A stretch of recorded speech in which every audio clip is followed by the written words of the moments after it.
È Floriana Pullara la vincitrice del primo Grotte Summer Festival Live 2014, svolto ieri sera nella gremita Piazza Marconi, una kermesse musicale in piena regola che ha visto protagonisti numerosi giovani provenienti da tutta la Sicilia che si sono sfidati con celebri canzoni del panorama musicale pop internazionale.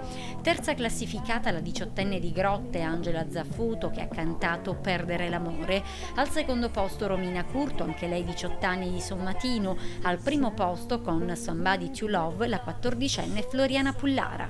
È stata una bellissima emozione vincere questo festival e ringrazio tutti e anche la giuria. I giovani cantanti in gara sono stati valutati da due commissioni esaminatrici, una artistica della quale ha fatto parte il nostro Cristian Lozzito, il quale si è soffermato sull'aspetto tecnico-vocale dei concorrenti per elaborare il podio finale, ed una giornalistica della quale ha invece fatto parte la nostra Adriana Licausi, che ha conferito il premio della critica a Romina Curto, il tutto curato nei minimi particolari da Angelo Palermo, conduttore e ideatore dell'evento. Una serata di certo innovativa, una serata nuova, ricca di talenti preselezionati che questa sera si sono sfidati, per modo di dire, perché alla fine l'importante è partecipare. Il fatto di essere già su questo palco e poterlo calcare esibendo sia stato già una vittoria per ognuno di loro. Poi ovviamente la giuria ha i propri gusti tecnici, artistici e personali, e quindi comunque in ogni caso per me sono stati tutti vincitori.